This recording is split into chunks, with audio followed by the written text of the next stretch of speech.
Para bigyan tayo ng update sa magiging presyo ng mga produktong petrolyo at sa iba pang usapin sa enerhiya, kausapin natin si Energy Secretary Sharon Garin. Magandang umaga, Secretary Garin, at welcome po sa Balitang Hali. Good afternoon po sa lahat and thank you for Magtutuloy-tuloy po ba yung oil price rollback sa susunod na linggo at magkano po kaya? Yung price rollback kasi or yung change, kailangan namin mga 5 days na average. So mulang Lunes hanggang Friday today, kailangan namin yung complete data. So ma-announce namin siguro yan by this weekend pa. Tatapusin muna yung trading for today and then we will know kung ano po yung amount. So far naman parang mukha namang may rollback siya. Pero observe muna natin, ayoko lang muna mag-speculate hanggang sigurado na po. Kamusta po yung supply ng produktong petrolyo sa bansa?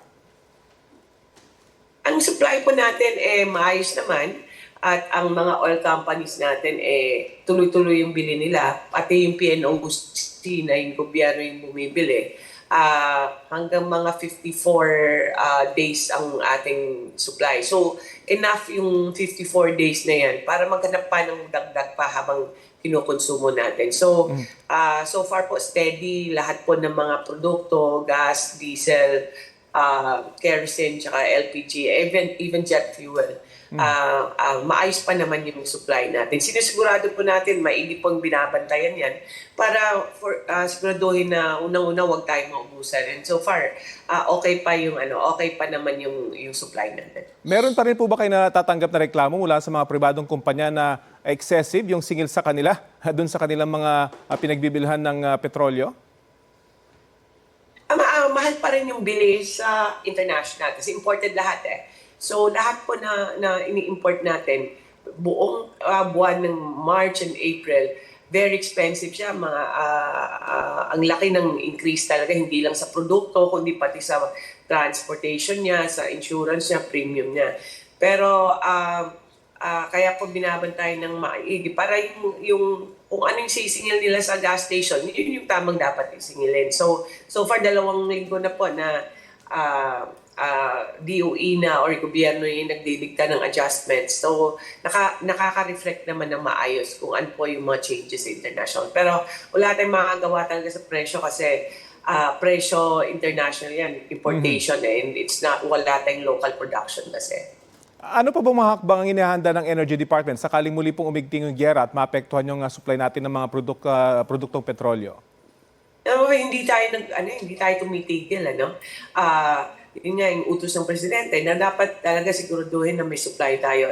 So, every day, every week, mula nung nag-umpisa yung gera, hindi po kami tumitigil na nagmamonitor at naghahanap po opening other avenues or other countries na pwedeng mag-supply kasi sarado nga yung Middle East. So, kahit po na bumababa po, nagro-rollback yan, hanggang hindi pa natatapos yung gera, hindi po tumitigil po yung DOE to and making sure that the supply is sufficient. And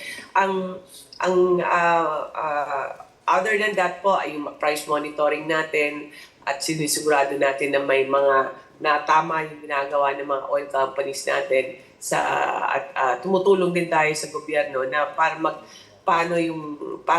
matulungan yung mga drivers din ng jeepney. So hindi po nagsa-stop yung DOE hanggang po tuloy-tuloy po to hanggang matapos na talaga yung gera. Hindi lang ceasefire, kundi talaga kailangan matapos na talaga yan. Ito po, malapit talaga sa sikmura. Sa LPG, may nakikita rin ba kayong rollback para sa buwan ng Mayo? I think ang BIR nag-issue na ng guidelines paano po mag-reflect po ang ating excise tax na suspension. So kung may bababa, yun po kailangan bumaba siya kung effective na at implement na ng BIR or ng DOF yung suspension ng excise tax. Pero yung LPG kasi, once a month lang yan nag-a-adjust. So, ang adjustment na naman nila yan is mga first week of May na naman. So, isang beses lang yan po, napapalitan yung presyo pa. So, pag napansin kayo na nag-increase every week, bawal po yan. I-report nyo po sa DO. Okay. At ngayon pong tag-init, kumusta po ang supply ng kuryente natin? May mga aasahan bang rotational brownouts? At susugan ko na rin po, kasi inanunsyo nyo dati na bibilisan yung construction ng mga renewable energy, particular yung solar. Kumusta po ito? Okay, maayos naman yung pagpabilis. Ano bakit kasi minabadali natin na matapos nila ahead of schedule, April especially. Kasi ayaw nating tumaas ang presyo ng kuryente. So, ano yung pinakamura ngayon? Ang pinakamahal, diesel at LNG, no? Yung imported na gas. So, umpisa pala yung gera, nagplano na kami na kailangan gamitin natin yung mas murang kuryente, which is renewable, tsaka yung coal. So far, kasi nung umpisa talaga kasi, napansin namin sa simulation, nag-calculate kami kung ganitong mga senaryo, parang hanggang 12 pesos yata yung increase hindi, 7 pesos pala yung increase ng electric per kilowatt hour natin. So ngayon po hindi po na papansin ng mga tao kasi ang increase ko centavos lang or yung magit konting 1 peso lang. Kasi po naplanuhan po. Kaya po yun po yung epekto ng napaaga po yung mga construction, ang completion, tsaka ununahan natin sa market. So hindi po nararamdaman ng tao. Walang dagdag na perwisyo kasi DOE and ERC were able to manage na walang increase siya. So ang mga maagang natapos na projects, nakatulong po yan para po ma-avoid po yung increase ng electricity rates. Okay, marami po tayong aabangan sa energy sector. Maraming salamat po sa oras na binahagi nyo sa Balitang Hali. Thank you po. Thank you at good afternoon. Yan po si Department of Energy Secretary Sharon Garin.